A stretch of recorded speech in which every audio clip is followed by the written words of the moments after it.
जय हिंद साथियों, बहुत बहुत स्वागत है आप सबका अपने चैनल पे।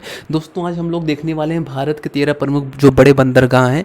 यहाँ से बहुत सारा क्वेश्चन आता रहता है, तो अब क्वेश्चन का ट्रेंड थोड़ा बदल गया है।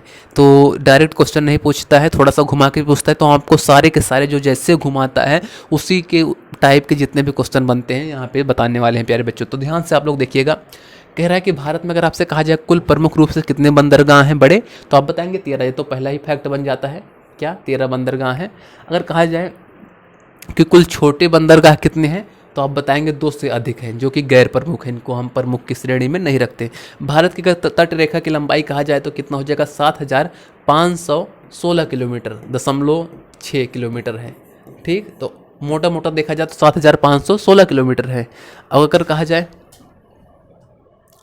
कहा जाए भारतीय बंदरगाह कानून अधिनियम कब आया था, 1908 में आया था प्यारे बच्चों। कब आता है, 1908 में आता है। अगर कहा जाए प्रमुख बंदरगाह ट्रस्ट अधिनियम कब आता है, तो 1963 में आता है। भारतीय बंदरगाह विधेयक अधिनियम 2022 में आता है। अब कुछ बंदरगाह देख लेते हैं और उनकी विशेषता। अगर मुख्य भूमि की तटरेखा और 2094 किलोमीटर द्वीप क्षेत्रों की अगर बात किया जाए तो कुल मिला के 5,422 और हमारी क्या है वहाँ पे भूमि है, उसको भी अगर हम ऐड करते हैं तब जाके हमारा 7,516 किलोमीटर इसकी लंबाई होती है। अगर हम मुख्य भूमि को अगर न लें, अर्थात केवल तट रेखा वाला ही ले, तो उसकी लंबाई सीम से हम इसको घटा देंगे। ठीक, अब देखते हैं बंदरगाह और उनकी विशेषता। हम ये भी देख लेंगे कि उनकी राज्य की अवस्थिति कहाँ है, कौन सा बंदरगाह किस राज्य में है प्यारे बच्चों। ठीक, तो चलिए देखते हैं। देखिए, अगर आपसे कहा जाए कोलकाता बंदरगाह, जिसका और दूसरा नाम क्या है, तो आप बताएंगे श्यामा प्रसाद मुखर्जी नाम है। ये पश्चिम बंगाल में है, पूर्वी तट बंगाल की खाड़ी में है। पारादीप बंदरगाह ये उड़ीसा के पूर्वी तट पे है, बंगाल की खाड़ी के पास है। विशाखापत्तनम जो कि प्राकृतिक बंदरगाह है और सबसे गहरा बंदरगाह विशाखापत्तनम वाला है, आंध्र प्रदेश पूर्वी तट है, बंगाल की खाड़ी के पास है।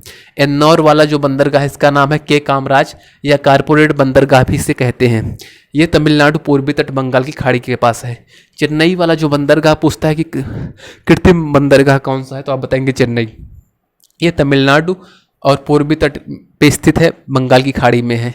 चिदम्बरम नार या तूतीकोरिन बंदरगाह ये भी कृत्रिम है, ये तमिलनाडु में है, ये भी बंगाल की खाड़ी के पास है। पोर्ट ब्लेयर जो कि सबसे छोटा बंदरगाह है, ये अंडमान एवं निकोबार बंगाल की खाड़ी के समीप स्थित है। कोच्चि बंदरगाह जो कि ये भी प्राकृतिक है, ये केरल के समीप है, पश्चिमी तट पे स्थित, अर्थात हम क्या कह सकते हैं कि अरब सागर के तरफ बना हुआ है प्यारे बच्चों। फिर आता है न्यू मंगलौर बंदरगाह जो कि कर्नाटक में है, पश्चिमी तट पे है, अरब सागर के समीप है। मर्म गोवा जो कि लौह अयस्क निर्यात के लिए है और वर्तमान समय में ये बंद है, ये गोवा में है। JL नेहरू जवाहरलाल नेहरू या नाहमत सेवा बंदरगाह इसे कहते हैं, जो कि कृत्रिम है, महाराष्ट्र मुंबई में प्यारे बच्चों।